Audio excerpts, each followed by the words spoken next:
Alors, bon après-midi tout le monde. Bienvenue à cette activité de clôture de la 3e édition du panel de femmes en finance. Laissez-moi d'abord vous présenter Mme Louise Cordeau, qui est la présidente du Conseil du statut de la femme, qui va nous adresser quelques mots. Bonjour tout le monde. Je sens qu'il y a des gens qui sont dans mon angle mort, ou en tout cas, je suis dans leur angle mort. J'étais très contente lorsqu'on m'a demandé de venir faire quelques petits mots d'introduction, de présentation. Lorsque je regarde le thème de la journée, notre argent, c'est le temps d'ivoire. Et lorsque je regarde le thème de la dernière activité, la politique par et pour les femmes, si vous saviez comment j'ai été inspirée. Moi, je suis avocate, je ne suis pas historienne, mais je pense qu'ensemble, ça vaut la peine juste de regarder un petit peu à travers l'histoire comment les femmes ont changé notre vie. En 2017, il y avait 23% des parlementaires dans le monde qui étaient des femmes seulement. Au Québec, je vais vous dire des années, là, ça va probablement vous rappeler des choses, mais même moi, il faut que je me les rappelle souvent pour me dire à quel point on est privilégiés.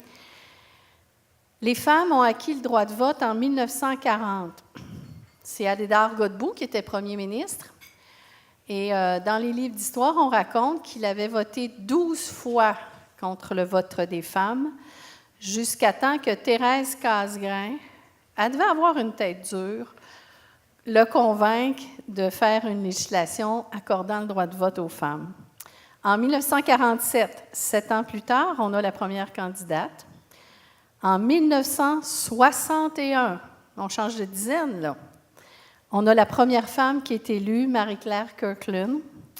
Et en 2012, là, je ne vous ferai pas la litanie parce que vous allez toutes sortir de la salle, mais en 2012, on a la première ministre du Québec, Mme Pauline Marois.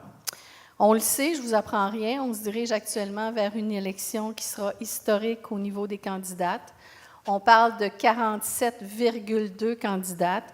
Vous savez, nous, au Conseil du statut de la femme et dans plusieurs autres regroupements ou organismes, on plaide pour la parité. La parité, c'est entre 40 et 60 % de candidates. Et je pense qu'on aura un beau vent de changement, en tout cas, je le souhaite, pour la prochaine élection. Lorsque le thème est apparu en disant la politique par et pour les femmes, vous venez d'entendre que, bon, les femmes, ça ne fait pas si longtemps qu'elles s'engagent en politique. Mais lorsqu'on s'arrête à regarder les législations, encore là, je ne vous en ferai pas la liste exhaustive, les législations qui ont été amenées au Québec à cause de la solidarité féminine, on s'aperçoit que ces femmes-là ont changé la vie financière, la vie des Québécoises et la vie des Québécois. Vous me permettrez simplement de vous en nommer quelques-uns. En 1989, le Code civil est réformé. On fait ce qu'on appelle couramment la loi sur le partage du patrimoine familial, qui fait en sorte que les époux, dans le mariage, partagent les biens acquis depuis leur mariage. Et c'est Monique Gagnon-Tremblay, qui était au Parti libéral, et Louise Arel, qui était au Parti québécois, qui ont vraiment, tambour battant, mené cette législation. En 1989, la loi sur la perception automatique des pensions alimentaires a aussi été menée de main de maître par 2 femmes. En 1995, la loi sur l'équité salariale, et je nous ramène là, au thème de femmes en finance, là. Ce sont toutes des lois qui ont fait en sorte que, économiquement, les femmes qui étaient désavantagées ont vu leurs conditions de vie se bonifier. Et la dernière à laquelle on pense, ce n'est pas nécessairement une loi de nature économique, mais c'est quand même une loi qui a été portée par 2 femmes. C'est la loi sur les soins en fin de vie qui vient d'être adoptée récemment. Alors, ça fait la preuve que, malgré les différences partisanes, et vous savez, à l'Assemblée nationale, la majorité des lois sont adoptées à l'unanimité et par consensus avec une discussion qui est très constructive autour de commissions parlementaires. Alors, la majorité des lois qui sont adoptées et la majorité des lois qui ont eu pour porte-parole des femmes, qui transformaient notre société ont complètement changé la vie des Québécoises et des Québécois. Et je terminerai en m'adressant à vous, chères candidates, d'abord pour vous remercier, je ne dois pas être la première à le faire, pour vous remercier de votre engagement, pour vous dire à quel point c'est important dans la vie démocratique, le geste que vous posez. Et je pense qu'on peut tous se dire qu'on a un rôle, tous et tous se dire qu'on a un rôle dans notre société pour la transformer. Mais ces femmes qui sont devant vous, ils posent un geste important, puis qui vont servir de modèle, je pense, à nos jeunes générations. Bonne discussion, bonne fin de journée, merci.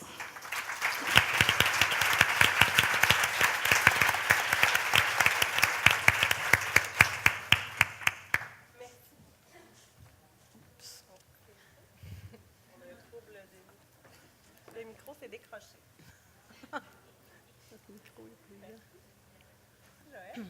Faut comme qu'il rentre. Ça sera pas long. OK. Est-ce que ça fonctionne? Bon. Ah, maintenant, ça fonctionne. Bonjour tout le monde! Mon nom est Sophie Villeneuve. Je suis vice-présidente de Catapulte Communication et il me fait grand plaisir d'avoir participé au comité organisateur de cette 3e édition du panel de femmes en finance.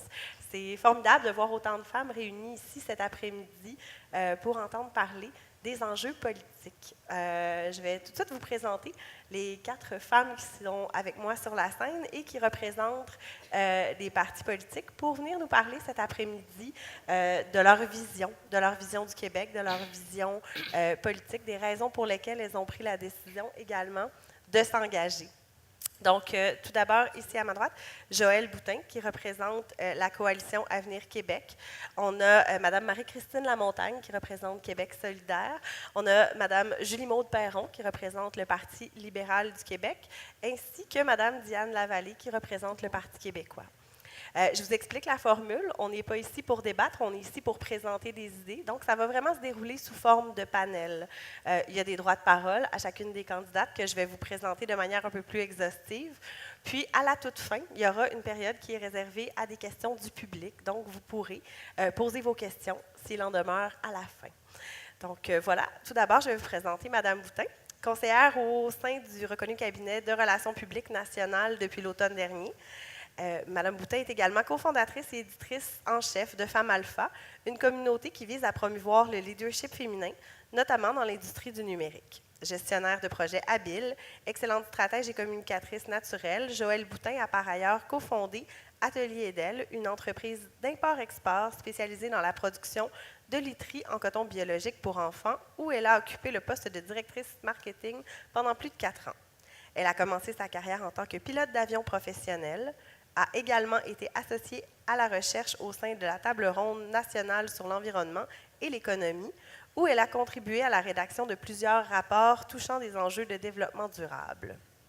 Entrepreneure, elle est impliquée notamment auprès du Club des petits déjeuners, de la Fondation canadienne du Rhin, d'Oxfam Québec et de la course pour la vie CIBC, et ses implications ont fait d'elle une leader positive reconnue dans son milieu.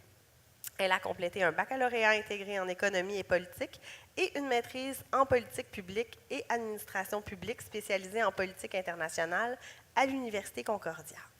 Guidée par de profondes valeurs d'intégrité, un désir réel de servir les citoyens de Jean Talon et de poursuivre son implication dans sa communauté, cette mère de 2 enfants briguera un premier mandat en politique provinciale en vue des élections du 1er octobre prochain sous les couleurs de la coalition Avenir Québec. Madame Marie-Christine Lamontagne, cette fois de Québec solidaire, est titulaire d'un certificat en droit. Elle poursuit présentement sa formation en sciences politiques à l'Université Laval. L'intensité du printemps étudiant de 2012 et la large mobilisation citoyenne de l'époque l'ont convaincue de la force de la collectivité. Elle y voit une communion sociale, un remède au cynisme, une énergie porteuse de changement. Pour que ce mouvement se perpétue, elle se présente comme candidate dans Montmorency. L'action collective est le moteur de son engagement. Elle s'engage à dialoguer avec les citoyennes et citoyens, à stimuler la vie collective et à soutenir toute initiative communautaire permettant le mieux vivre ensemble. Par son courage de s'engager en politique, elle souhaite inspirer les jeunes à prendre leur place. Le meilleur d'elle s'exprime dans le feu de l'action, dans la prise de parole publique. Elle met ainsi à profit sa jeunesse, sa vivacité et son énergie. Aux côtés de ses concitoyennes et concitoyens, elle veut contribuer à bâtir un Québec plus solidaire, où il y a du travail pour tous, permettant de vivre décemment et dont le rythme est humain. Il y a un Québec plus vert, où les beautés du territoire sont protégées et qui reconnaît leur caractère sacré, un Québec plus uni, où chacune et chacun peuvent apporter une contribution à la communauté et où l'entraide est au cœur de la société. Madame Diane Lavallée, qui représente le Parti québécois dans Tachereau, a joué plusieurs rôles névralgiques au cours de sa carrière. Celle qui a débuté sa vie professionnelle comme infirmière a rapidement parfait sa formation et s'est impliquée au sein de la Fédération québécoise des infirmières et infirmiers, duquel elle est devenue présidente en 1986 avant de fonder en 1987 l'actuelle FIC. Au fil des ans, elle a été tour à tour secrétaire générale à la condition féminine, sous-ministre adjointe aux loisirs, au sport, à l'aménagement et aux relations avec les régions, sous-ministre adjointe à l'aménagement et aux opérations régionales et au ministère des Affaires municipales et de la métropole, présidente du Conseil du statut de la femme, curatrice publique du Québec, directrice générale de l'Association des établissements de santé et de services sociaux, conseillère stratégique au groupe Hôtel et elle est actuellement conseillère en gestion. On ne peut passer sous silence ses multiples implications.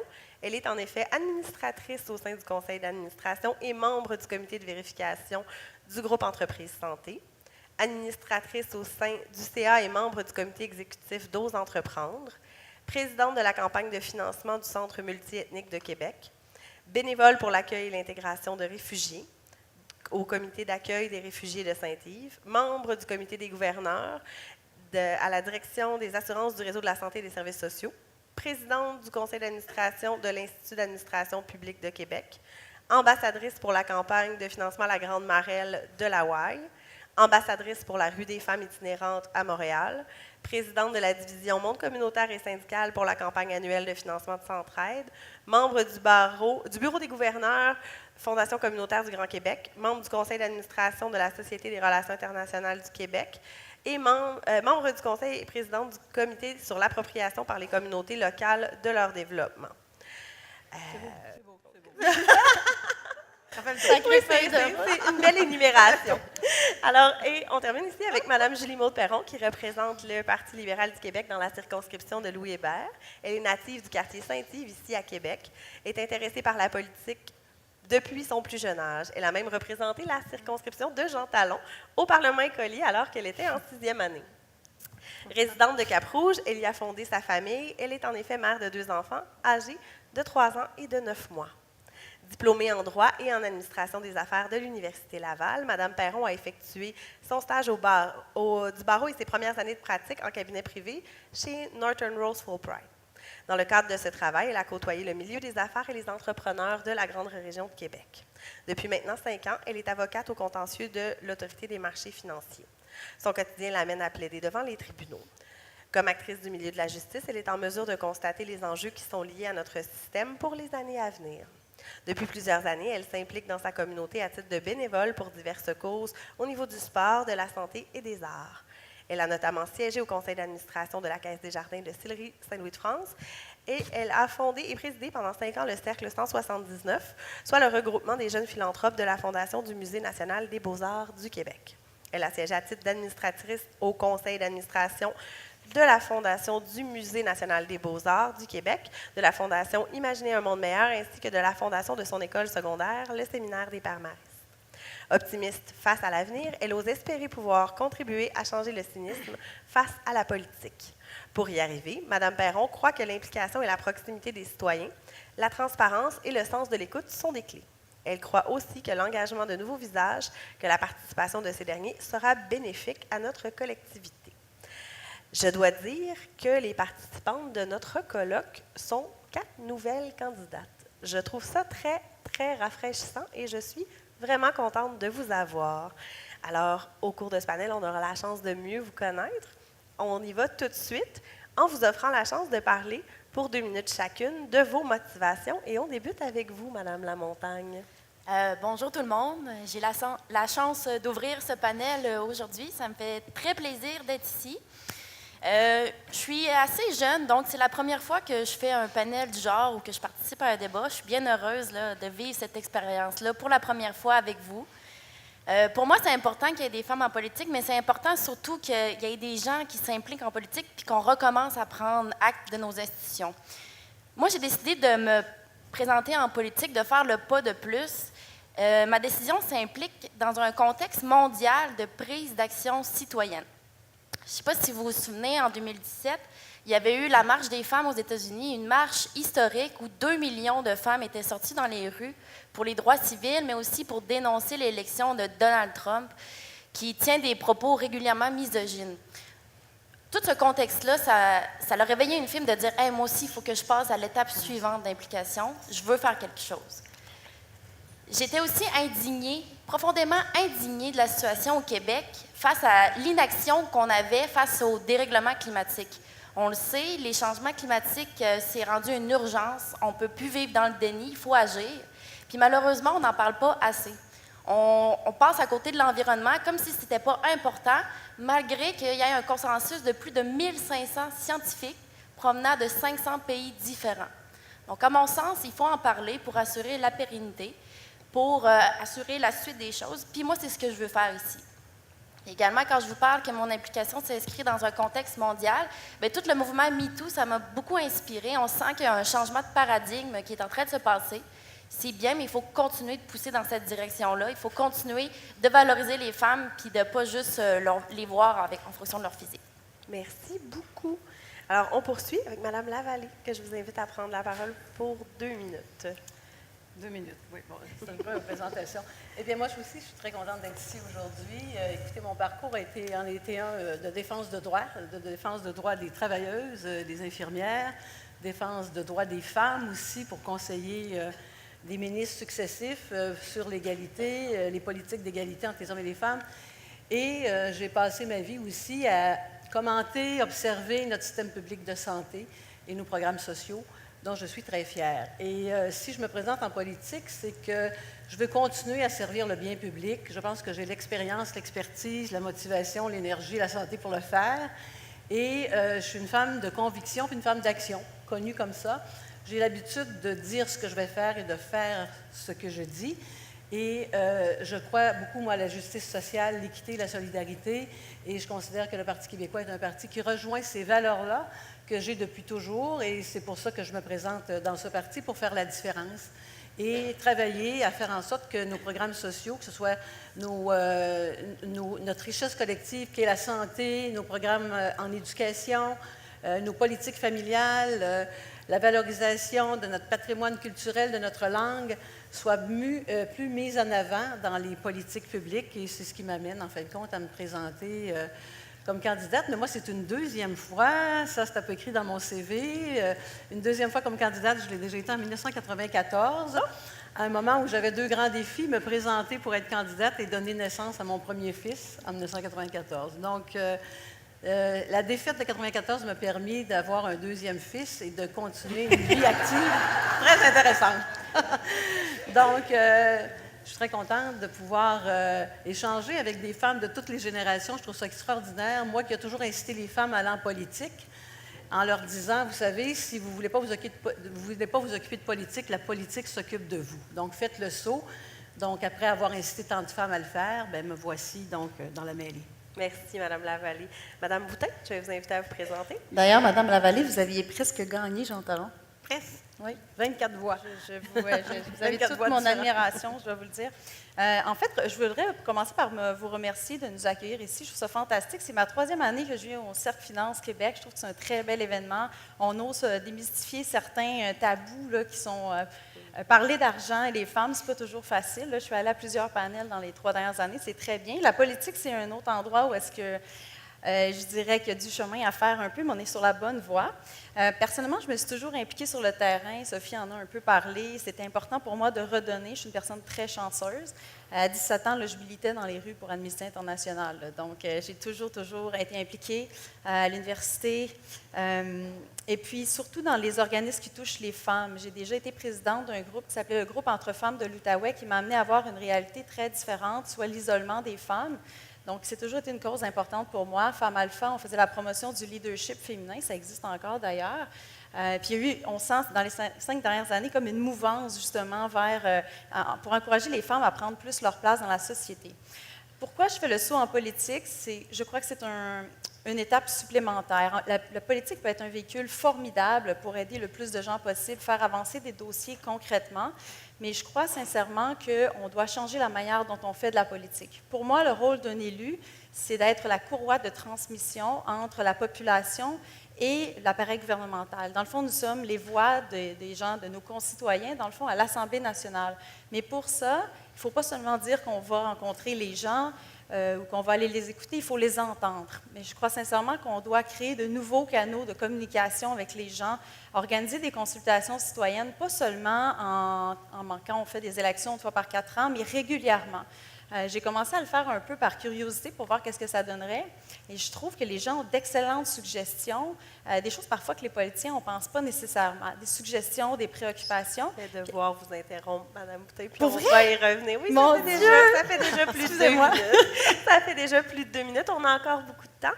À votre tour, Mme Perron, de vous présenter. Bien, bonjour tout le monde. Je vais juste m'assurer que je ne suis pas une habituée de prendre un micro nécessairement. À la cour, on n'a pas à y toucher. Hein? Alors, vous avez entendu un petit peu mon profil, vous avez entendu mon bagage du haut de mes 32 ans. J'ai fait carrière un petit peu en pratique privée. J'ai rencontré les entrepreneurs, en fait, des femmes, des hommes d'affaires, les entrepreneurs de demain, le milieu des affaires. Aujourd'hui, je suis avocate à l'Autorité des marchés financiers. Je vais au palais de justice quotidiennement. Et une des réalités que je constate dans notre système de justice, on doit l'amener au 21e siècle. On est encore énormément papier. Et ça, c'est une des choses qui me tient énormément à cœur. C'est très spécifique à mon passage, à ma carrière, mais c'est une chose. Mais au-delà de tout ça, qu'est-ce qui m'a vraiment encore plus motivée à faire le saut? Vous avez entendu, j'avais commencé à 12 ans à faire le Parlement écolier. C'est la venue de mes enfants. Puis pour celles qui sont des mamans ici ou des papas même, la venue d'un enfant, ça change notre perspective. Il y a des choses qu'on est davantage sensibilisés, qu'on ne réalisait peut-être pas avant, et que les services publics, en fait, qu'on utilise tous les jours, bien, ça vient par l'État. Et mes enfants, vous avez entendu, 3 ans et demi, 9 mois, on peut penser les rendez-vous, les vaccins, on peut penser à la garderie, il va bientôt avoir l'éducation, l'école primaire. Mais j'ai aussi mes parents qui sont des jeunes retraités et que je veux qu'ils soient actifs, qu'ils demeurent actifs dans la dignité aussi. Mais demain matin, ça se pourrait que je sois le prochain aidant aussi de mes parents. On ne sait jamais, hein, la santé, malheureusement, ça peut arriver dans un claquement de doigts, la situation peut changer. Alors ça, c'est l'ensemble des défis qui me motivent à pourquoi je veux m'impliquer. Puis pourquoi aussi on est dans un monde en continuel changement. Hein? Des fois, ça va plus vite qu'on le veut. On a parlé d'environnement, c'est un des enjeux qui vient encore plus vite qu'on le pense. On a un superbe été cette année, bien, il faut se poser aussi peut-être des questions par rapport à ça. On peut penser à la démographie, à la santé, à l'éducation également. Je ne suis pas habituée à avoir du temps, j'essaie de voir. Une vingtaine de secondes. En fait, à 32 ans, il me reste énormément d'années actives. Moi, je veux faire partie des discussions, je veux faire partie des échanges. Je pense qu'on a besoin de jeunes. Le renouveau, le cynisme, bien, ça va changer par des jeunes, par des nouveaux visages, par l'implication de femmes comme on est ici aujourd'hui. C'est à nous à prendre notre place, allons-y. Et on va pouvoir changer ça. Je pense le cynisme, sincèrement, on doit redonner confiance en nos institutions. Ça, c'est une chose qui m'a marquée dans les dernières années. On est énormément critique envers nos institutions, mais c'est les nôtres. La démocratie, on est choyé d'avoir une démocratie. Allons voter. Prenons en main nos institutions. C'est ça qui me motive. Merci, Mme Perron. On va y revenir dans quelques instants. Alors, on va passer tout de suite au premier thème. On parle de favoriser l'égalité entre les femmes et les hommes, parce que, bon, ça a été abordé à quelques reprises aujourd'hui, malheureusement, on n'y est pas encore. Plusieurs situations d'inégalité perdurent au fil des ans, malgré des avancées importantes en la matière. Le Québec est sur la bonne voie, mais une étude réalisée par Catalyst en 2013 démontre qu'il y a une proportion de 19,8 % de femmes qui sont présentes sur des conseils d'administration des entreprises, tout type de sociétés confondues.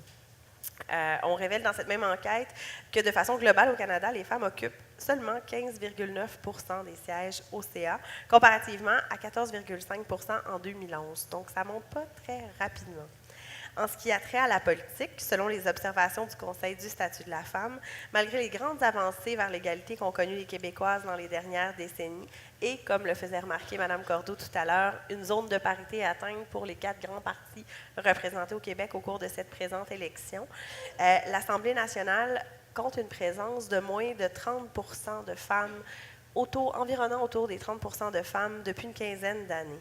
Le sommet a été atteint en 2012, 32,8 % de la députation qui étaient des femmes. Ce n'est pas une situation qui devrait perdurer dans le temps. Donc, on vous demande peut-être ce que vous en pensez. Je commencerai avec vous, Mme Lavallée. J'aimerais vous entendre à ce sujet-là. Bon, toutes ces statistiques, je vous dirais, je les ai déjà analysées, réanalysées à bien des reprises et on est quand même sur la bonne voie. Des fois, on se décourage, mais quand on regarde le chemin parcouru, d'où on est parti, où on est rendu, je pense qu'il faut être encouragé. Moi, je pense que ça prend quand même un coup de barre en politique et nous, on est d'accord à ce qu'il y ait une loi sur la parité et que pour les prochaines élections, elle soit mise en application. Ça, c'est clair. Il y a des volontés de tous les partis, je vous dirais, très manifestes de recruter des femmes. C'est toujours difficile, malgré les efforts qui sont faits. Malheureusement, les femmes ont toutes sortes de bonnes raisons, des mauvaises, mais surtout la plus mauvaise, c'est qu'elles ne se font pas confiance. Et elles sont bardées de diplômes, ont toutes les compétences qu'il faut, l'engagement, le cœur à la bonne place, mais considèrent qu'il leur manque encore un petit quelque chose. Ce n'est pas le cas quand on sollicite des hommes qui n'ont pas le cœur, des fois, de votre formation et de votre expertise, puis qui se demandent comment ça se fait qu'on ne les a pas contactés avant. Donc, il y a encore du travail à faire sur la prise de conscience de notre capacité à prendre des postes de pouvoir. Et pour ça, bien, il faut changer des choses. On veut aussi regarder à ce qu'il y ait aussi des congés de paternité et de maternité pour les gens qui siègent à l'Assemblée nationale. C'est une façon de faire aider la conciliation aussi dans la vie publique, politique. Pour ce qui est des CA, nous, on est très favorables, non pas à un quota, comme c'est le cas dans certains pays, mais davantage à des mesures incitatives, de la formation, de l'information, du mentorat. Comme la YWCC a quand même un programme très intéressant pour former les femmes à siéger sur des CA, démystifier le rôle, leur permettre de se faire confiance, les habilités, elles sont excellentes d'ailleurs, et il y a du mentorat qu'elles peuvent faire. C'est extraordinaire. S'il y a un programme à soutenir au Québec ou de type de programme à soutenir, c'est bien celui-là. Là. Merci. J'espère que j'ai fait mon éditorial pour la Y. On vous Moi, je remercie. trouve que c'est important. On va conclure là-dessus. Et en bout de piste, il y a lieu d'une loi, on verra, mais des mesures incitatives puis de l'information, c'est ce qu'on privilégie. Merci, Mme Lavallée. À votre tour, Mme Boutin, de nous parler. Moi, je suis d'accord avec vous. On est sur la bonne voie. Je trouve qu'il y a du chemin qui a été fait. Puis ces élections-ci, c'est selon moi des élections historiques. Là. Je pense qu'il y a 236 candidates sur 500 candidates. Selon moi, on est en route vers une Assemblée nationale paritaire. Puis il faut aller vers ça. C'est extraordinaire. Puis il y a des femmes qui nous ont ouvert la voie avant. Et puis il faut le reconnaître et en être reconnaissante. Nous, à la CAQ, honnêtement, avant, je pense que notre parti était perçu un peu comme un boys club. Je vais être très transparente. Puis ils avaient un défi aussi pour recruter des femmes. Mais en recrutant des femmes qui recrutaient elles-mêmes des femmes, il y a eu comme un mouvement qui a fait en sorte qu'en ce moment, on a 65 candidates et 60 hommes. Ça fait vraiment une grande différence, même à l'interne, quand on fait un caucus. Ça change le beat d'un parti, ça influence les politiques. On a notre mot à dire, mais je pense aussi qu'il ne faut pas avoir peur de prendre notre place. Puis on se le dit entre nous. On se fait des meetings de filles, puis là, les filles, il faut prendre notre place, parce que sinon, les hommes ont souvent... Mais ça, c'est aussi dans les CA, là, puis dans beaucoup d'entreprises, beaucoup de secteurs masculins.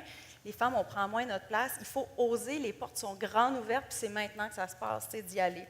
Puis j'aimerais aussi saluer les efforts de toutes les autres partis. Honnêtement, on a tous atteint la parité. Puis c'est beaucoup à cause de femmes comme nous. On a ouvert les portes, on est allé chercher d'autres femmes, puis il faut continuer. À la CAQ, on s'est aussi engagé à un conseil des ministres paritaire. M. Legault a même dit, nous, on va être paritaire, sinon il y a même plus de femmes. Ça, c'est assez osé de dire ça quand même. Mais on a des bonnes chances, étant donné que nos femmes, on les a aussi positionnées dans des comtés prenables. Parce que ça, c'est une autre chose. Historiquement, on allait chercher des femmes, mais on ne les mettait pas toujours dans des comtés qui étaient prenables. On est également pour une réforme du mode de scrutin pour aller plus vers un vote proportionnel mixte, ce qui fait qu'une partie des candidats ou candidates pourrait être choisie sur des listes, puis on pourrait choisir plus de femmes pour aller toujours vers la parité. Donc, c'est aussi quelque chose qu'on préconise. Par rapport, il y avait une question par rapport à une loi aux États-Unis. Je regarde. Oui, tout à fait. J'ai quasiment un pu peu le- coupé. J'aimerais souligner qu'on a une loi au Québec, la loi sur la gouvernance des sociétés d'État. On a fait beaucoup de chemin pour qu'il y ait la parité sur les sociétés d'État. Et puis, il reste du chemin à faire, puis on va supporter ça. Je vous remercie, Mme Boutin. Merci beaucoup. Mme Perron, à votre tour. D'entrée de jeu, je veux juste souligner, je remercie les femmes qui sont ici, celles qui ont travaillé. En fait, je me considère choyée parce que dans ma vie professionnelle, je n'ai jamais eu d'enjeu au niveau égalité homme-femme. Dans ma pratique privée, au début, j'ai eu la chance d'avoir des mentors hommes qui m'ont très bien aidée, des mentors femmes, puis aujourd'hui encore. Mais ça, c'est grâce à du travail que vous avez fait et qui a permis, je dis ça du haut de mes 32 ans, là, mais qui a quand même permis dans mes quelques années de le vivre de façon agréable. Joël, tu parlais justement de la parité. Depuis 2011, il y a la loi qui a été instaurée qui dit que toute société d'État doit avoir un conseil d'administration paritaire. Ça aussi, c'est une avancée là-dessus. Je vous dirais que moi, je salue toutes les femmes qui s'impliquent, qui ont décidé de faire le grand saut. Effectivement, on est choyés, nous, à Québec, par ailleurs, parce que c'est quand même un défi, une réalité avec des familles, avec des jeunes, de siéger à l'Assemblée nationale. On est quand même, c'est un privilège qu'on a quelque part d'être dans la grande capitale nationale. Au Parti libéral, effectivement, on favorise la zone paritaire. On en a parlé tout à l'heure. C'est entre 40 et 60 Je salue les partis qui ont fait également tout cet effort-là pendant cette présente campagne. On entend aussi parler, et j'avais lu un article, c'était Martine Desjardins pour la citer. On parle souvent de candidature vedette, on veut des vedettes, mais vous savez, les femmes, on est aussi les vedettes dans notre maison souvent. On l'oublie, là, mais c'est nous qui faisons avec notre bébé, les vaccins, les rendez-vous à l'hôpital. C'est nous qui avons ces contacts-là avec l'hôpital, nos réalités. C'est nous avec la garderie, c'est nous avec l'école souvent. Il y a beaucoup d'hommes qui s'impliquent de plus en plus, là, mais oublions-le pas, on a nos contacts avec le service souvent. Et c'est comme ça, je pense, qu'en impliquant davantage de femmes, qu'on va arriver à solutionner, par exemple, ou à améliorer nos systèmes qu'on a publics. Il y a beaucoup de travail législatif qui a été fait. Je pense que ce qui est important aussi aujourd'hui, c'est de le mettre en application, de le réaliser sur le terrain. Mais par contre, il faut rester vigilant. Hein? Je ne pense pas, on ne peut pas s'asseoir là-dessus. Il faut toujours rester attentive et attentif à ça. Je vous remercie, Mme Perron. Alors, on continue sur le même sujet avec Mme Lamontagne. Donc, on l'a dit un peu, il y a beaucoup de chemin qui a été fait dans les dernières années. En ce moment, on est dans la parité là, dans les partis politiques principaux. Mais ce qu'il faut prendre en compte aussi, c'est que ce n'est pas nécessairement la parité dans les circonscriptions prenables pour les partis politiques. Donc, il faut quand même mettre des nuances à ça. Il y a du chemin qui est fait, mais ce qui tend à changer, ce n'est pas nécessairement les femmes dans un rôle de pouvoir. Ce qu'il faut aussi, c'est créer des modèles pour les générations à venir de femmes en position d'autorité, en position de pouvoir. C'est pour ça qu'à Québec solidaire, nous, on est pour imposer une loi, pour imposer, en fait, la parité au sein du Conseil des ministres. Dans notre plus haute sphère de décision, si on n'est pas capable d'obtenir la parité, quel message on envoie aux autres sphères privées? Quel message qu'on envoie au reste de la société? Nous, on est pour l'instaurer. On l'a déposé 2 fois à date. Dernière fois à la dernière législature. Le Parti québécois avait appuyé. Malheureusement, ça n'avait pas été le cas pour les autres formations.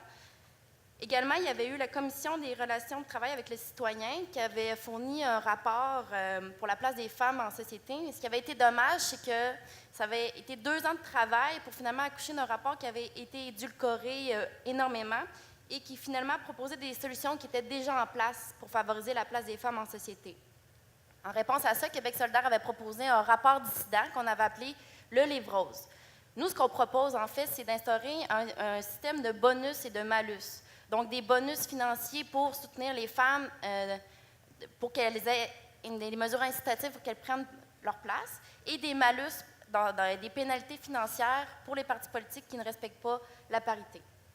On parle également de la loi californienne aux États-Unis qui va imposer la parité au sein des CA. Nous, on est pour ça, on trouve que c'est une mesure qui est intéressante. D'ailleurs, lorsqu'on va lire la loi, dans la loi, ils citent des études. Notamment, souvent, l'argument qu'on entend contre les quotas, c'est qu'on veut favoriser la compétence. Mais les femmes compétentes, elles existent, elles sont tout aussi compétentes que les hommes. Et c'est faux de dire qu'un quota, ça va jouer contre la compétence. En fait, justement, l'étude, juste rapidement finir, l'étude qui était citée dans le projet de loi en Californie disait que la parité augmentait les compétences, augmentait les performances des compagnies parce que ça apportait une pluralité de points de vue. Donc, c'est intéressant dans cette optique-là. Bien, merci beaucoup. Merci d'avoir pris le temps de nous exposer vos positions respectives à ce sujet-là. On va passer à un prochain thème qui est celui des améliorations sociales pour les femmes.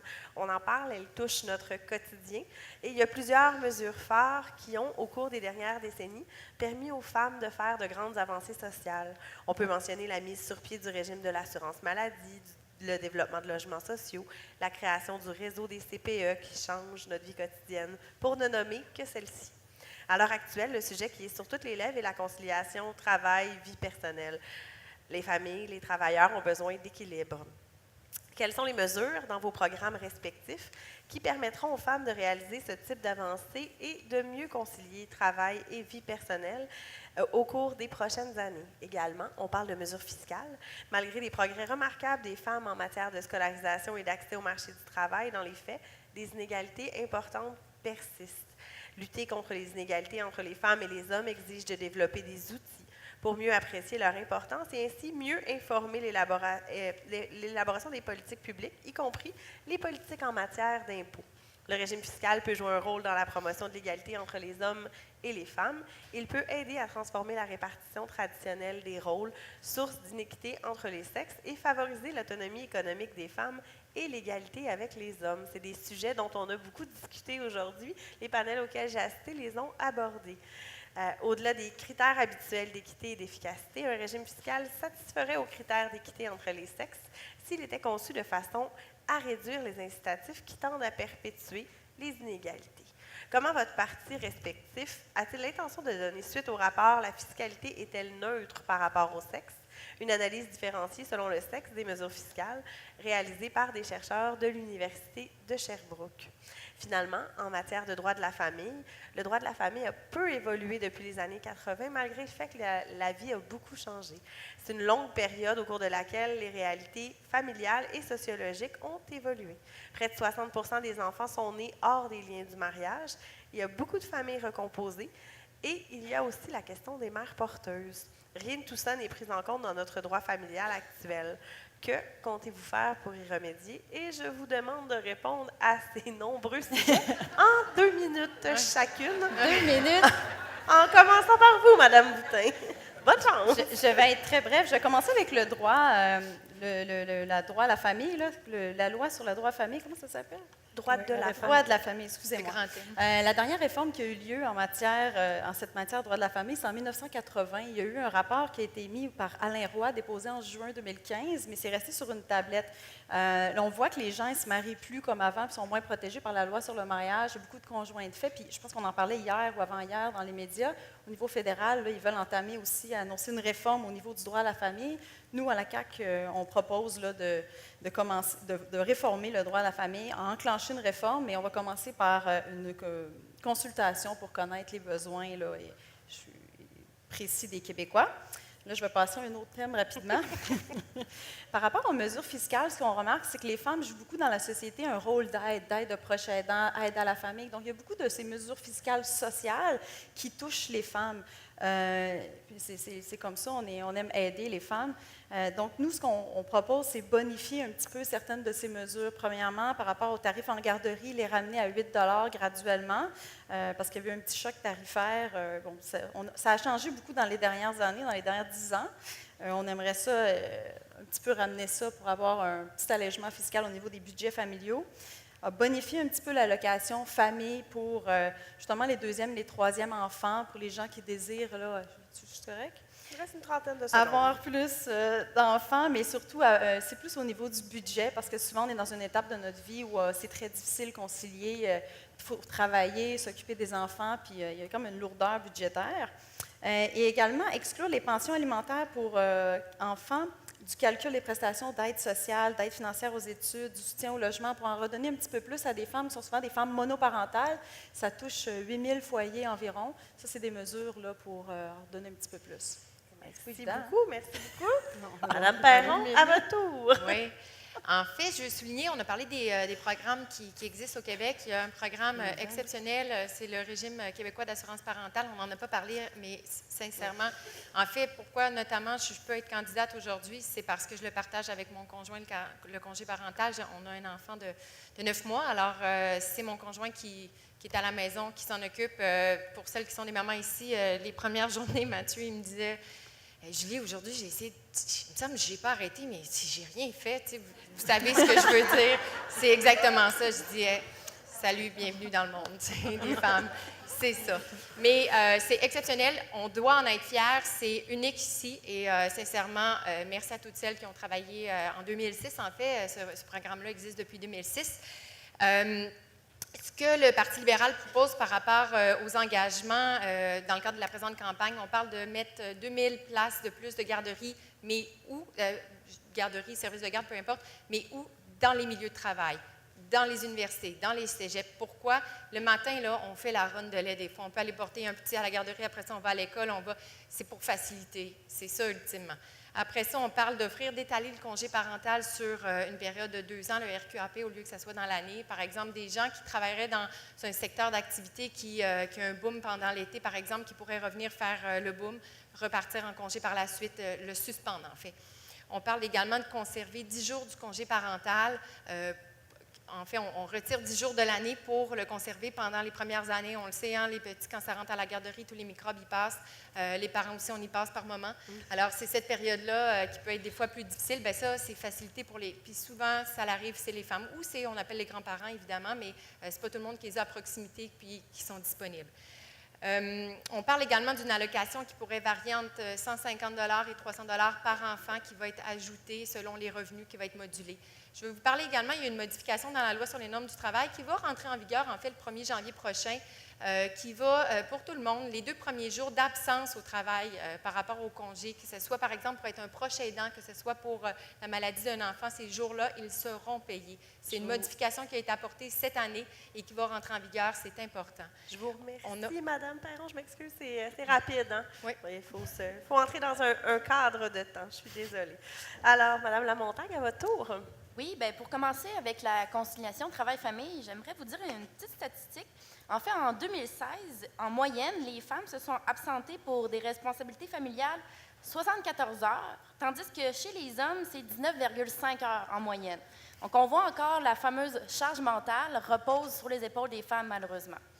En ce sens, lorsque quelqu'un doit s'absenter pour des raisons familiales, bien, on pense que ça devrait être payé 5 jours. Nous, on propose que sur les 10 qui sont prévus déjà par la loi, il y en ait 5 qui soient payés. C'est une mesure en même temps pour supporter les femmes qui ont cette charge-là sur les épaules.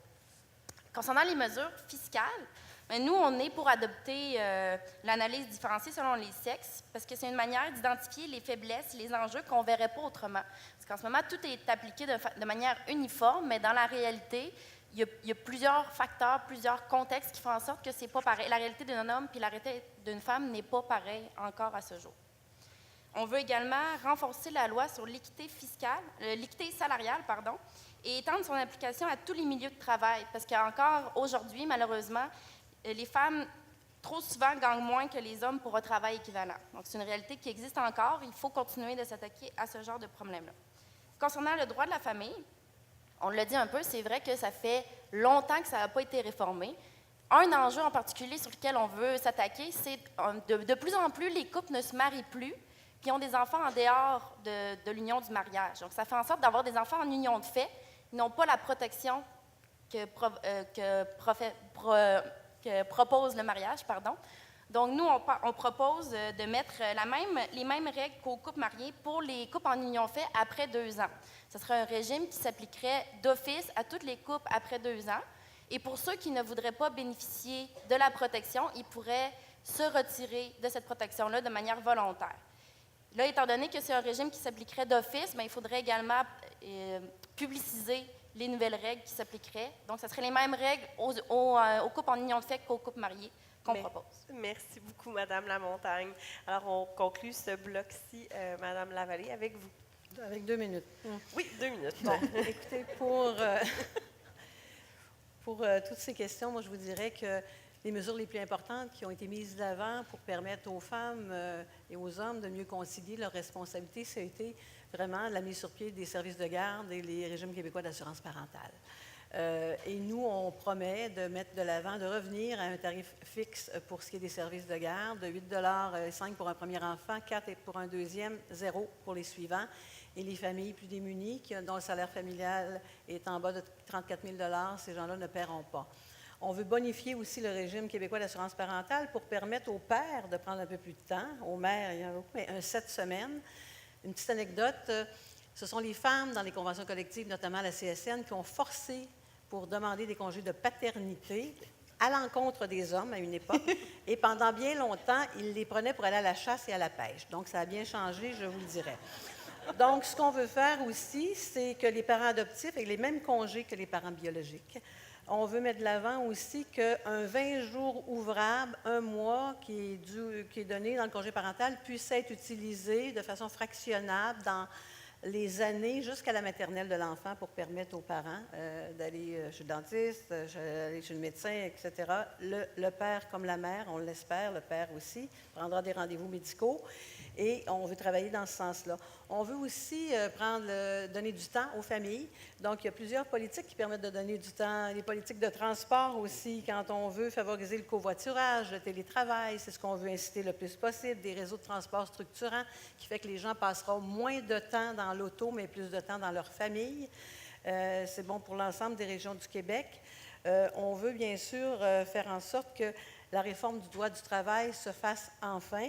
Donc, on veut mettre en place les recommandations du rapport du comité consultatif sur le droit de la famille qui comporte plusieurs principes. Effectivement, les visages de la famille sont tellement modifiés qu'il faut adopter nos lois à cette réalité. Donc, c'est viser l'intérêt des droits des enfants aussi, puis dans des modèles de cellules familiales vraiment éclatés. Je pense qu'on est au 21e siècle. On est pas mal rendu en 2018. On est rendu là. Je vous remercie infiniment. C'est la fin de ce bloc-ci. Alors, on a beaucoup abordé de mesures de politique sociale dont on est fier au Québec et dont on veut continuer de se doter. La contrepartie de ça, c'est la création de la richesse. Comment on fait pour s'offrir toutes ces mesures-là? Donc, on entend énormément de promesses et d'engagements et c'est un commentaire que j'entends régulièrement. On entend les partis s'engager à faire des choses, mais comment? Comment on va arriver à financer, comment on va avoir les moyens de nos ambitions. Donc, on y arrive à cette fameuse question, mesdames, comment on va créer de la richesse au Québec? Madame Perron? Oui. Alors, vous êtes des gens issus du milieu des finances, des gens d'affaires en entreprise ou en fait, vous avez tous un lien avec la finance ici aujourd'hui. Vous savez comment la prévisibilité, la stabilité, c'est important en finance. On ne doit pas planifier au jour le jour, mais voir à long terme. Ça peut faire toute la différence. En fait, le gouvernement, il doit créer un climat pour les entrepreneurs, pour les gens en finance, parce que c'est vous qui la créez, la richesse, en fait. L'État est là pour soutenir, il est là pour ne pas nuire, mais c'est à vous, aux entrepreneurs, à la créer. Et ça peut se faire de différentes façons. On peut penser en recherche et développement, on peut penser également au financement des entreprises, mais pas nuire aux entreprises. Qu'est-ce que ça peut être aussi? On peut penser à un allègement du fardeau réglementaire ou administratif auprès des PME notamment. Récemment, il y a eu des mesures qui ont été faites en ce sens-là. On peut penser dans le milieu de la restauration, les permis d'alcool. Parfois, les restaurateurs devaient avoir 5 permis dans un espace parce qu'il y avait un espace familial, il y avait un espace pas familial qui était bar, il y avait une autre salle à manger. Alors maintenant, c'est un seul permis. Ça semble anodin, mais ça peut faire des fois la différence. C'est du temps. Le propriétaire du restaurant, là, il n'y a pas non plus X heures à passer. On parle de pénurie de main-d'œuvre. Il y a différents enjeux à faire autres. On peut penser également au permis qui était, par exemple, valide pour une année. Avant, on devait toujours revenir pour le permis, refaire le permis. Bien, c'est d'allonger cette période-là. C'est de le faire sur 3 ans, par exemple, que le permis soit valide. Ça, c'est des petites mesures, mais qui peuvent sincèrement faire une différence auprès de petites PME, par exemple, où il n'y a pas beaucoup de gens et que le propriétaire de l'entreprise, finalement, c'est lui qui fait tout ça. En fait, ce que ça peut permettre à nos entreprises, c'est de croître dans un environnement d'affaires qui devient compétitif pour eux. Quand les finances publiques, vous le savez, vont bien, ça l'aide. Qu'est-ce que ça l'aide? Par exemple, en ce moment, on a eu l'équilibre budgétaire. C'est la première fois depuis plus de 50 ans qu'on met de l'argent sur la dette. La cote de crédit, qu'on ait eu une cote 3A par une agence de notation, c'est exceptionnel. C'est la première fois depuis presque toujours. Je dois vous interrompre. Allez-y, finissez votre Oui. phrase. Alors, ça, c'est de l'argent là, qu'en fait, on ne met pas sur des intérêts puis qu'on peut mettre dans des programmes de conciliation travail-famille, notamment. Bien, on ne l'imprime pas l'argent, mais quand on a ça, on peut un peu l'imprimer. Je vous remercie. Alors, à votre tour, Madame Lamontagne, de nous entretenir à ce sujet. Oui, excellent. Mais je trouve ça intéressant de vous parler justement de la dette, parce qu'on parle souvent de la dette économique, mais on parle rarement de la dette environnementale qui ne cesse, elle aussi, de grandir. Nous, à Québec solidaire, on propose un plan de transition qui est économique, parce que pour réellement affronter les enjeux climatiques, c'est un modèle économique qu'il faut revoir. Notre plan de transition économique va créer 300 emplois verts, notamment en investissant massivement dans les transports en commun, mais aussi en agissant de manière globale là, pour que vraiment on amorce une transition économique et énergétique. Comment on va financer nos mesures? On a plusieurs mesures, on a une douzaine de mesures pour aller chercher de l'argent neuf et en économie. Je peux vous en parler rapidement quelques-uns, on n'a pas beaucoup de temps. Notamment Pharma Québec qu'on propose d'implanter. Pharma Québec, ça serait un pôle public d'achat groupé de médicaments, de production de génériques et de vaccins et d'innovation dans le domaine pharmaceutique. Ça nous permettrait d'économiser de l'ordre de 2 milliards de dollars. Donc, c'est vraiment intéressant. Puis, ce n'est pas quelque chose qui est nouveau, ce n'est pas quelque chose qu'on tire de notre chapeau. Ça existe en Nouvelle-Zélande depuis 1993 sous le nom de Pharmac. C'est une agence unique qui est consolidée d'achat de médicaments. Ça fonctionne très bien. On a toute l'expertise pour faire ça au Québec. Ça vaut la peine d'y penser. Également, rapidement, comme ça, augmenter la redevance sur l'eau. En ce moment, les entreprises viennent puiser notre eau, payent des peanuts dessus. C'est aberrant qu'on donne notre or bleu comme ça, sans exiger des redevances dignes de ce nom. Nous, on propose de les augmenter de manière substantielle, ce qui permettrait de rapporter à l'État 430 millions de dollars par an. Même chose pour les minières. En ce moment, il y avait eu une tentative sur le gouvernement Marois d'augmenter les redevances minières. Ça n'avait pas abouti finalement. Nous, on propose qu'il faut augmenter les redevances exigées ces minières. Il faut également les imposer sur la valeur brute du minerai et non sur les profits miniers. Ça nous permettrait d'aller chercher environ 250 millions également. On a plusieurs autres propositions, mais vraiment, ce qu'on propose, nous, c'est de transiter vers une économie verte qui nous permettrait d'assurer la pérennité de notre environnement pour les générations à venir. Merci, Madame Lamontagne. À votre tour, Madame Lavallée, cette fois, sur l'économie. Oui, bon, on sait que l'économie repose au Québec sur beaucoup de PME, pas que des grosses entreprises, et les femmes se retrouvent dans les très, très PME, les très, très petites entreprises. Donc, nous, ce qu'on veut, c'est faciliter, bien sûr, la vie des entrepreneurs. On veut que l'État soit au service des entreprises et non pas le contraire. On veut travailler à de l'allègement réglementaire, à diminuer la paperasse aussi, parce que vous avez beaucoup, beaucoup de documentation à remplir, d'exigences gouvernementales.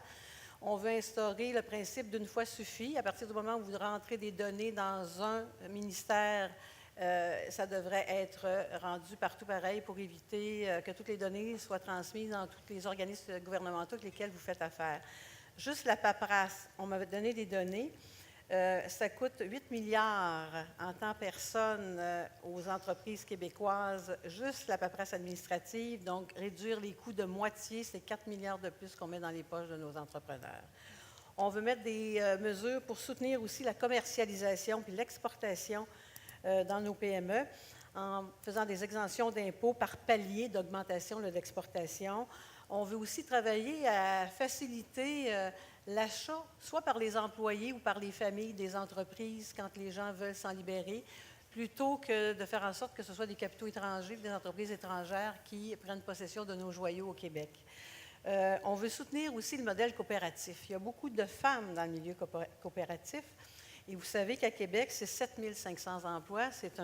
Ça génère 2,5 milliards par année de revenus, les entreprises d'économie sociale, d'économie solidaire. Donc, c'est un secteur qu'on veut fortement encourager. Et de plus, on veut mettre en avant le concept d'achat local pour nos institutions, afin de favoriser les entreprises d'ici, là, partout sur notre territoire.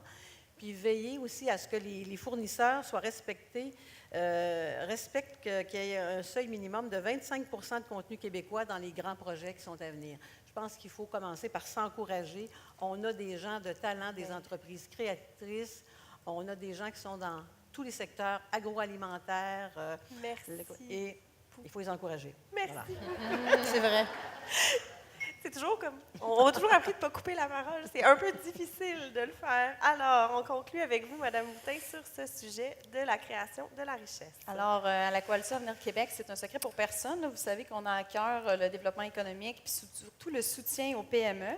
Pour ça, on a plusieurs mesures dont on veut mettre en place. Premièrement, on aimerait réviser la mission d'Investissement Québec pour stimuler l'investissement local, attirer les capitaux étrangers et stimuler également le développement économique régional. C'est très important de soutenir les PME du Québec.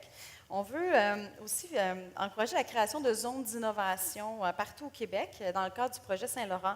Je trouve qu'un bon exemple, puis c'est aussi, ça va avec un meilleur arrimage avec les universités, les centres de recherche et les entrepreneurs et les entreprises. Un très bon exemple, c'est l'Université Laval, qui ont créé des liens avec le CRIC à Québec. Il y a l'initiative, je ne sais pas si vous connaissez, Coalition 4.0, mais c'est un regroupement de leaders. Il y a des gens des centres de recherche qui travaillent ensemble, l'Université Laval, des entrepreneurs hors pair, qui justement veulent stimuler l'entrepreneuriat. Un très bon arrimage entre la recherche et le monde des affaires. Puis d'ailleurs, l'Université Laval là, gagne plein de prix à ce niveau-là. Il génère plusieurs entrepreneurs à succès au Québec. On veut également instaurer une culture entrepreneuriale au Québec. Il y a un mouvement qui est, je trouve, initié depuis quelques années. On le ressent.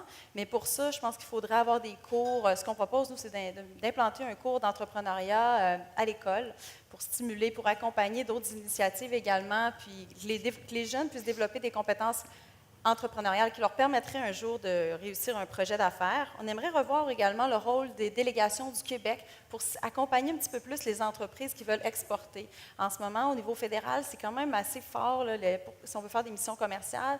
Au niveau québécois, un petit peu plus faible. Les entrepreneurs, quand ils veulent exporter, ont besoin d'avoir un soutien au niveau des développements de leur réseau, de leurs partenariats internationaux.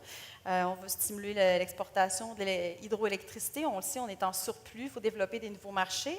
Et finalement, l'accès à Internet haute vitesse, surtout en région. Il y a des petites PME qui pourraient vraiment bénéficier puis se mettre à exporter et vendre en ligne un petit peu plus si elles avaient accès à une meilleure numérisation d'Internet. Merci, Mme Boutin.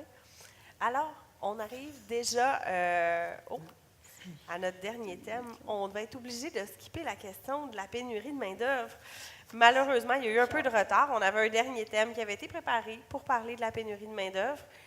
On va passer tout de suite au mot de la fin.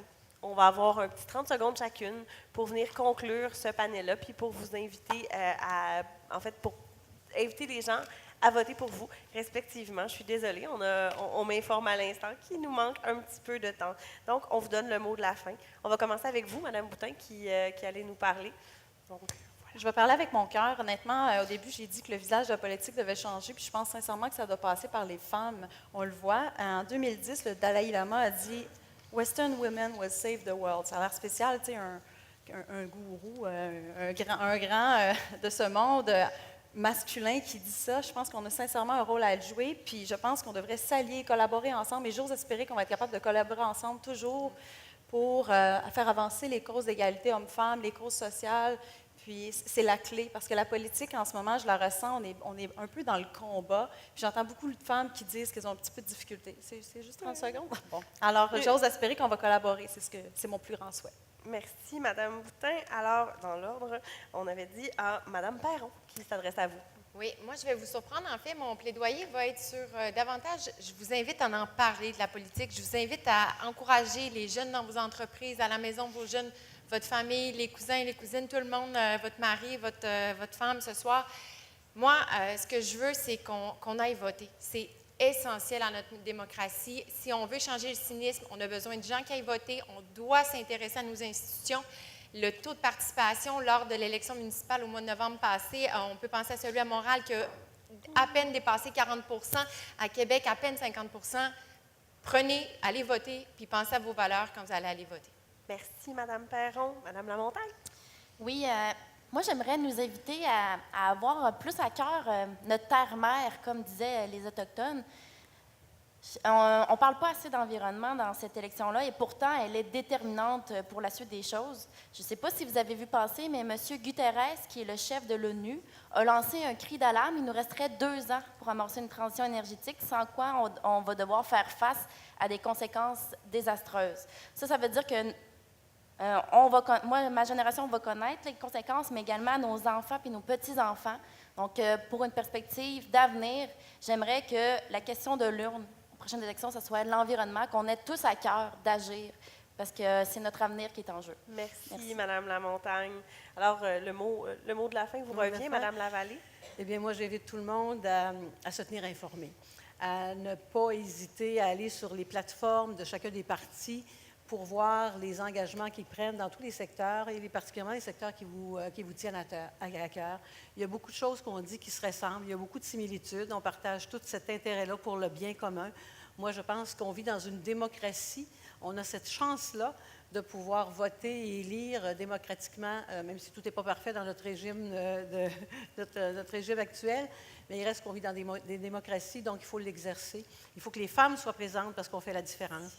On représente 50 de la population, on représente 50 au Québec. Et donc, informez-vous, allez voter, puis amenez vos enfants à partir de 18 ans, les conscientiser, parce qu'il y a un grand désabusement face à la politique, malheureusement. Mais on compte sur vous pour remonter ça. Les femmes vont le faire. Merci, Mme Lavallée. Je ne peux que partager en fait, ce que vous avez dit, mesdames. Effectivement, merci d'avoir été nombreux à venir écouter ce panel politique-là qui est important. Il y a une élection le 1er octobre. Je pense que c'est important d'avoir fait une bonne cueillette d'informations, de continuer à la faire. Il y a un premier débat des chefs ce soir à la télé. Je vous invite à le syntoniser.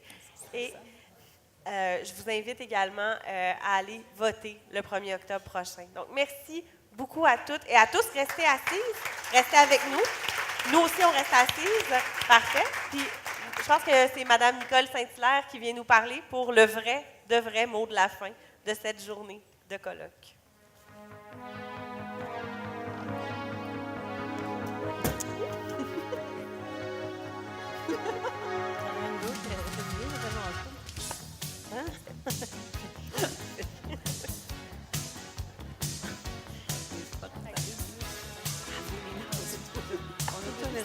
Connaissez-vous ma petite musique de ce matin? Hein? On va les 14 ans.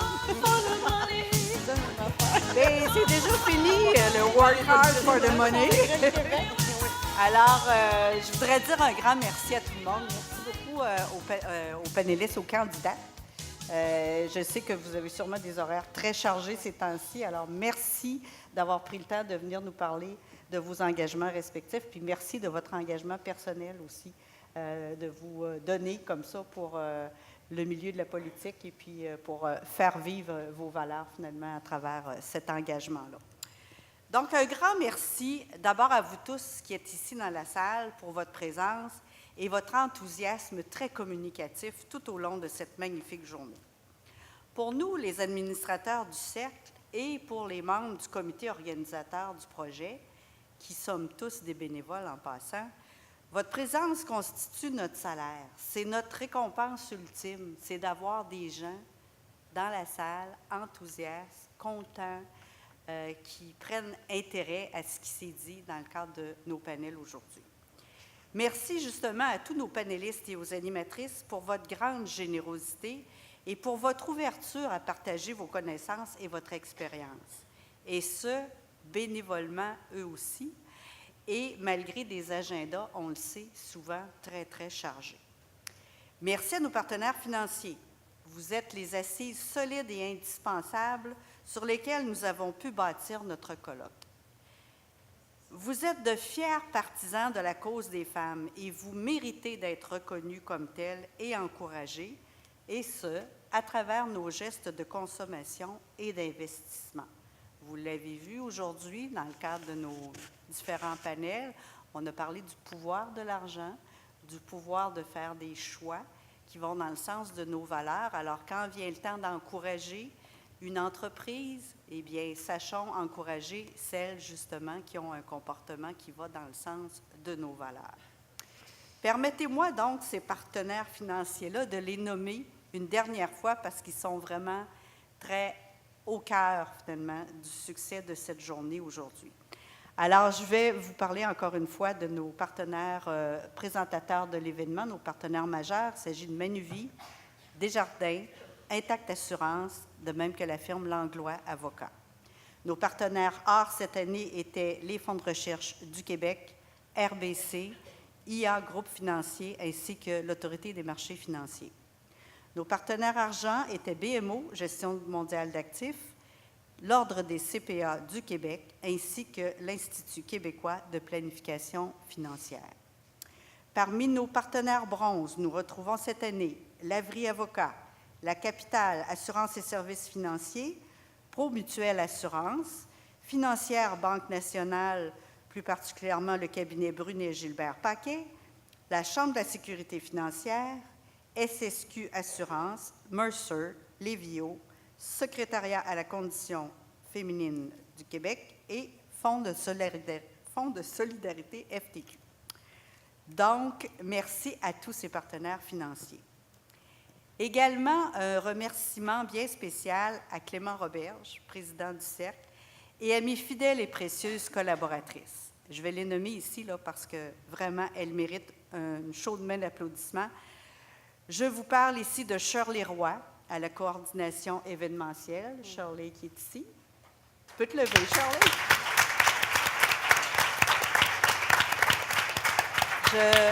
Je parle également plus particulièrement d'Élisabeth Pouliot-Roberge, à l'administration et aux communications. Et je remercie Jessica Ruel-Thériault, notre coordonnatrice à l'administration. Je veux remercier également tous les bénévoles qui vous ont accueillis et accompagnés tout au long de cette journée. Merci finalement aux filles du comité organisateur. Je vais vous les nommer parce que, encore une fois, ils ont fait un travail qui peut sembler peut-être un peu plus dans l'ombre, mais combien important a été ce travail. Donc, les filles du comité organisateur étaient cette année Cynthia Bélanger. Je ne sais pas si elles sont dans la salle actuellement, mais si oui, sont ici. Alors, Cynthia Bélanger, merci. Caroline Côté. Noémie Girard. Anne-Marie Monette. Vicky Poirier. Anne Rivard. Et finalement, la dernière mais non la moindre, Sophie Villeneuve. J'espère que cette activité vous aura plu, au point de vous avoir donné le goût d'assister à d'autres activités du Cercle ou à des activités de vos regroupements professionnels ou autres associations.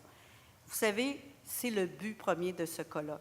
C'est de faire en sorte qu'on passe une journée tellement agréable ensemble que ça nous donne le goût de dire « j'aimerais ça revivre ça en cours d'année, puis j'aimerais ça m'impliquer davantage dans la vie de la communauté financière de la grande région de Québec ». Alors, j'espère que ça sera mission accomplie et que ça vous aura donné le goût de participer à des activités en cours d'année. We work hard for the money. On se l'est dit aujourd'hui. Alors, moi, je terminerai en disant, oui, on travaille fort pour gagner notre argent, mais soyons-en fiers et faisons-le travailler pour nous. Alors, c'est le message que je veux vous laisser. J'espère que les différents panels aujourd'hui vous auront convaincu de l'importance de prendre en main la gestion de vos finances et de réaliser à quel point ça vous donne du pouvoir et le pouvoir de faire des belles et grandes choses. En terminant, j'inviterai Mme Sophie Perrault, qui est avocate associée de la firme Langlois. La firme Langlois qui est présentateur de l'événement pour une deuxième année consécutive. Elle va venir faire un bref retour sur l'ensemble de la journée, puis ensuite, on vous convie à la portion cocktail réseautage, où vous pourrez poursuivre les discussions entamées aujourd'hui. N'oubliez pas de prendre en sortant, on a eu des exemplaires gratuits à vous remettre, des exemplaires du magazine Première en Affaires. Alors, c'est l'organisation Première en Affaires qui nous a offert de distribuer gratuitement ces revues-là. Elles sont toutes fraîches sorties d'hier. Alors, en sortant, si vous voulez bien prendre votre exemplaire, c'est un cadeau que nous vous faisons pour conclure cette belle journée. Alors, merci et j'espère à l'an prochain.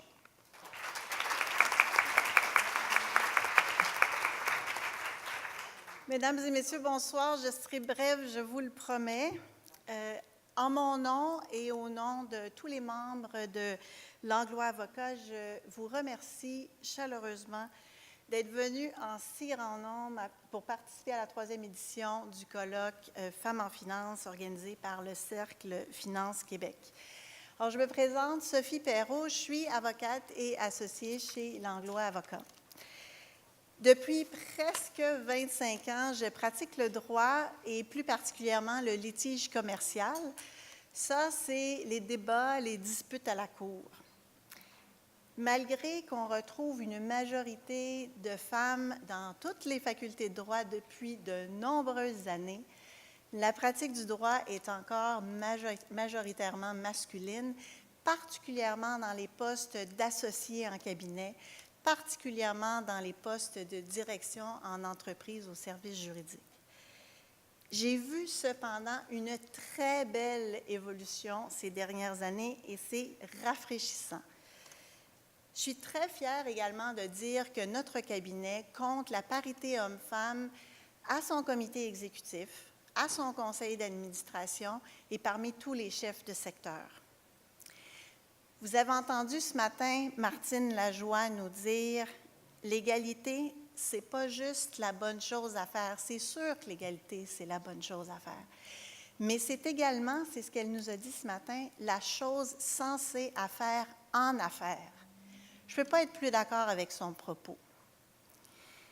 Les femmes accèdent, vous en êtes le reflet, de plus en plus à des postes de haut niveau en entreprise et évidemment, elles gagnent de meilleurs salaires.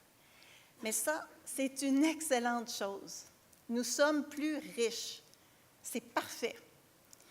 Mais aujourd'hui, vous êtes venus écouter une série de conférences afin d'en savoir plus sur la gestion de vos finances. Bravo pour votre participation aujourd'hui à ce colloque. Bravo de vous occuper de vos finances.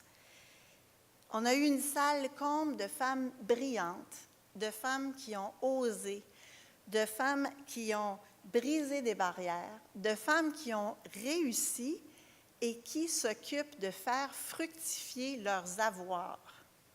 Wow! Quoi de plus inspirant? J'ai beaucoup appris aujourd'hui.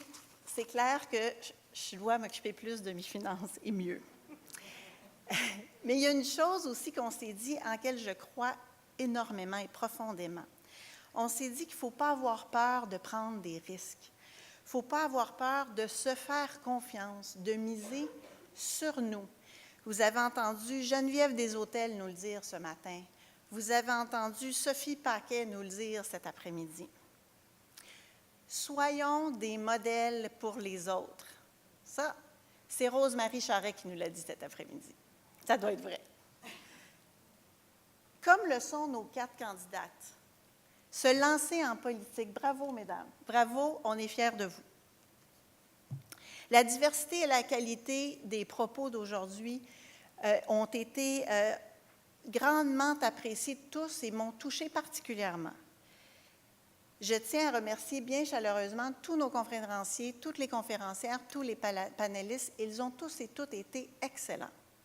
J'espère que vous aurez trouvé l'expérience aussi enrichissante que moi et que vous serez parmi nous, non seulement pour la 4e édition du colloque l'année prochaine, mais pour toutes les autres activités du Cercle Finance Québec. Mais d'ici là, en attendant, allons poursuivre la discussion, allons célébrer nos succès ensemble, un verre à la main, au cocktail, où je vous revois. Alors, je vous remercie, je vous souhaite bon cocktail à tous et au plaisir de vous voir.